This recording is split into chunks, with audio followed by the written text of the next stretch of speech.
Hello, my friends. Today we are talking about a movie premiere as well as money. Oh, I know. Also, it's been a while. I've missed you. I was actually, I don't know what I was up to, but I was doing stuff. And then I also was like, what's going on, And it's so funny because today I'm on my way to a screening of a short film that I made. Like, I think I shot it maybe like a year and a half ago, and I actually I did a lot. I co-wrote, co-directed, co-edited, you name it, I was doing it. And it was such an interesting project because the short film is about money, and it's about our relationship with money and our relationship with other people, and then their relationship with money. And money was something that I really had to figure out and heal in myself.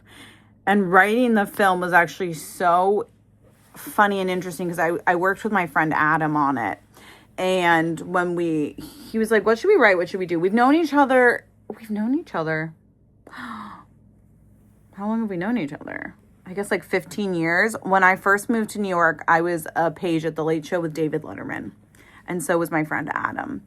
And it's actually funny because he wasn't like my closest friend, but he has always been my good friend, if that makes sense. He is just my good friend, Adam.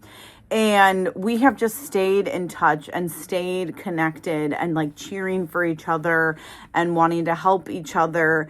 And we had wanted to do projects together, and we both were out of work. What do you know? Like 2 years ago, and he was like, should we work? Should we make something? And I think my whole career has literally been like, if there's nothing going on, like I should be creating as much as I can. Like I should be creating, I should be making, I should be like showing the world like what it is I want to be doing.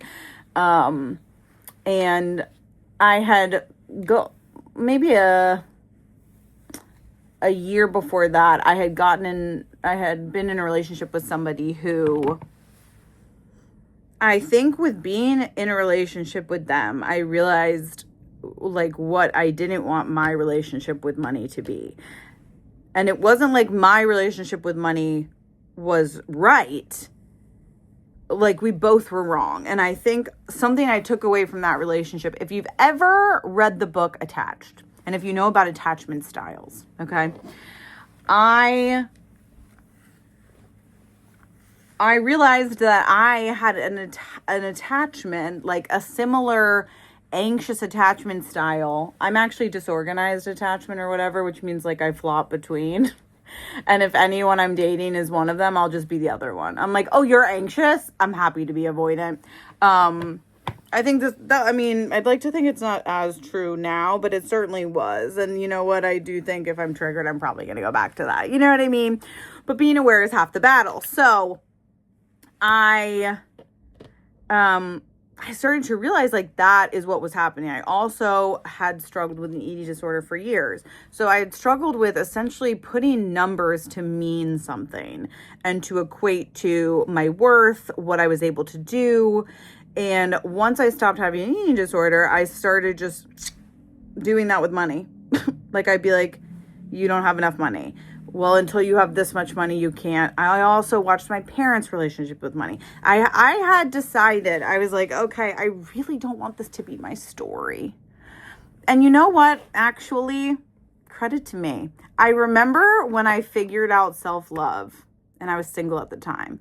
And I remember being like, I'm so powerful. If you can figure out self-love while you're not being loved by somebody, like that makes you powerful. Because I not that if you figure out self-love while you're being loved, I think when you lose the love that was there, then you really have to stand on your own. Like your self-love is truly tested then. So if you're single and you are standing firmly in your love with yourself, I think in my mind, you're super powerful. Same way, if you're broke and you can have a good relationship with money, I think as you make money, you don't have like the voices of it, or you're not going to be in the same trap, because it's the same way that I knew I had like an issue with my weight, is because no matter how much weight I lost and no matter how much I yo-yoed, I never felt good about myself. And it was the same with money, which was like, I was fighting to make money in New York for so long. And then when I started making money, I was so afraid of when the money would go away, or what if I lose my job, or what if I lose everything and then I lose the money. And I like never was feeling good about money. Just like I was never feeling good about, and I was like, everything I did there, I'm just doing here. And so, and I think it's really funny because like people talk about money the way people talk about dieting, which is like, you listen to budget people, or you listen to these people who talk about money just like these people who talk about food. It doesn't mean they have a good relationship with the thing. It just means they're giving you a way to not feel anxious about it, or possibly they're anxious about it and this worked for them. So I think I started to take a step back and to realize like, I don't need a money coach. Like I need to just figure out what's going on inside, what's happening, inside. And a lot of times for me, money is tied to safety. I think it's tied to safety for a lot of people. And I even think it's a privilege to be able to have this conversation, because to be honest, if you're really fighting from paycheck to paycheck and you're in a survival mode, which there's definitely been times I've lived in, you can't be creative and you really can't solve the problem because you don't have the luxury to think about it. So it was only after like some time I was able to really think about it and to really give myself the opportunity to ask myself questions like, what are you so scared of? Well, how much money will make you not feel scared? Well, who do you like to spend time with when you're like out with them? And who are you with who doesn't talk about money? It's the same way. It's like, who are you with who doesn't talk about food, right? You hang out with certain people who are like, I'm on a diet, and you're just like, I wish we weren't talking about this, or I'm not going to eat that right now, or I'm trying to blah blah blah, and you're like, ugh. I mean, at some point you get strong enough that you're like, okay, what they say isn't going to affect me. But when you're figuring that out, you're like, should I be budgeting? Like, should I be stressed about, should I not be eating cake? I was going to eat cake. So I really started to watch myself. And when I was writing this short film, because when I wrote this short film, I was like $20,000 in debt, maybe more. I had really gone into debt because I had lost my job. I don't remember when. And I kept being like, yeah, but I like know I'm meant to be a creative, and like something's going to catch on, and like I'm going to make money. And like that had been my motto for a really long time. And my debt just kept growing and kept growing and kept growing. And I think I was naive to even like what debt was, if I'm being honest. And I started being avoidant with it and just being like, I'm not going to look, and this is going to be future Jesse's problem. But it started to be this thing, like this baggage I carried, and this thing I felt such shame about. Like I don't think I talked about it to anybody for a really long time. And when I would talk about it, it was like I would burst into tears and have such shame, and also felt so lost. Like I did not know how I was going to dig myself out of that hole. And I think I had a lot of shame as to how I got in the hole and what the hole meant, in terms of like how I felt about myself as like becoming like going into partnership with someone. I was like, oh my God, now I have to tell someone like I'm in debt. Like I'm someone who is in debt. I can't say I'm financially stable right now, or that what is the word people use? It's like financially healthy or something. I was like, I guess I'm not those things. And I had all this shame about it. And so I started writing essentially like the inner conversations and turmoils I was having with myself and sort of feeling with myself. And, I had to really forgive myself for what I would consider now, like, maybe not, as much as I've always been going after a career of creativity and being able to be myself, getting a survival job while you're doing it doesn't mean failure. And I think that's what I made it feel like to myself. I remember when I didn't actually quit. When I lost one of my jobs and I was figuring out what I was going to do, and I was freelancing, I was kind of making it work. And I kept being like, it's going to work. Looking back now, I'm like, there's a time I should have just said, why don't we take the stress off a little bit and get some survival jobs? Like, even right now, like, I feel super blessed. I feel like I'm having a lot of opportunities come to me.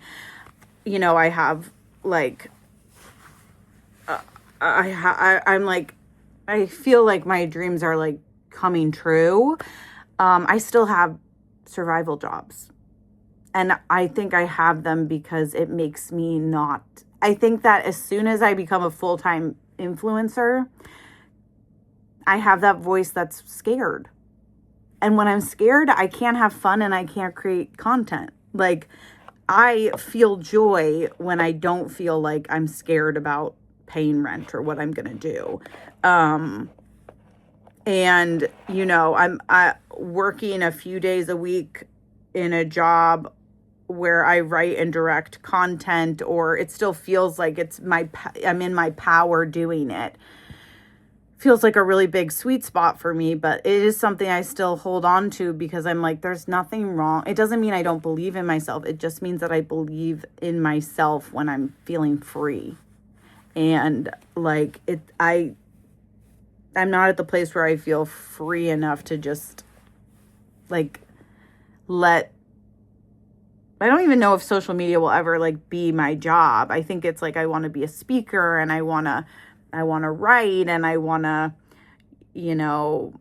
start maybe designing things, and I want to have, lines and make I have so much that I think I want to do. And I never want to put myself in the situation, because when I was really stressed, I remember being like, I can't be funny and I can't be creative and I can't feel joy because I'm so scared. Like, I'm going to lose everything, and I'm so scared I'm going to have to like move home at 35, which is, a start to a great movie, and everybody knows it. I remember saying that. I used to always, I don't even know why I did the blush. I forget what was going on in my life. Oh, I think I had just had a breakup, and I was like in between and I said, this is such a great time to start a movie. When I would talk to people, they were like, how are you? I was like, good. I'm just at the start of my movie. I'm like, my movie is just starting. Because, when you write a movie, a lot of times you love to meet a character right as they're falling to figure out kind of what they're going to do. Anyhow, so this short film that is premiering tonight that I'm super excited about is about that. And I even remember when I was editing it, sometimes I write very... I love to be vulnerable. I really do. I think it's such a gorgeous thing. I think that's how we connect as humans. And I think that when I remember like watching the first few cuts, and I was like, am I just living out my trauma? I was like, wow, this feels really raw. There's so much rawness from it. It's like, to me, like, I feel like there are moments that I'm like, that's just like a direct part of my life, or that's a moment that I remember like I'm talking to myself, like I'm talking to an older version of me. And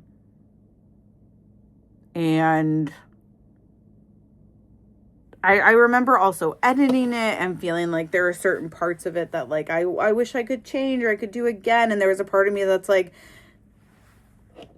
maybe I don't put it out. Like, maybe I don't like it, which is like something that you can do with your art, which is beneficial to no one. Because even if, which in a way that's like a beautiful thing, right? Like, even if the art that you put out right now, like, I think it's such a great sign to the art you're putting out to be like, I'm better than that now. Because we should always be getting better. And there isn't a project I haven't been on that I haven't learned a lesson or learned something about myself or learned the way that I need to do something or I need to ingest certain information or I should, do this, that, and the other. And a lot of times, especially with this one, like we paid for it out of pocket. And so talking about a money thing, like there are times that we like chinced ourselves or sort of didn't pay for something that I remember being like, why didn't we do that? Why are we being cheap on our own project about literally money and being cheap? But that, I think that's the catch-22 of it, So I think that this short film is really cool for me because it stands as this like this version of me in this moment in time where I questioned something about myself that I really wanted to heal. And like, I really feel like I've healed a lot of it right now, which is really cool. So cool. And I feel like I learned a lot. And I feel like the film, speaks to a lot of it. And like, sometimes, I think I love humor, especially humor with sort of grit and vulnerability. And I just think it's cool. I think it's cool. I'm proud of myself. I think it's cool. I think there's a version of me that is so proud of this, And I think, I don't know, I mean, Adam has been submitting us to things, and I normally don't even expect to get into festivals, maybe because, and this is like the part of me that has just done festivals, and it's either led to nothing or kind of feels like a scam to me because you're just paying a ton of entry fees to do this thing that also it's just like money, which is about money, but it's like that, it literally does feel like that. And like, I don't make art to be recognized by certain people who, are critics. I make art to connect with people and to have conversations that maybe we wouldn't normally have, or to have someone say that's exactly how I felt, or I remember feeling that way, or like, wow, I've never seen something like that. That's why I make art. And I think it's nice to remind yourself of that, especially I think as a filmmaker, when you start getting to the place of sort of endless rejection. It's nice to remember that's not even why you make art, which is one of the reasons I also like social media, is because, those are little pieces of like art that I'm creating that I get to put out, and I don't have to go through hoops of asking somebody to approve it. As long as I like it, I get to put it up.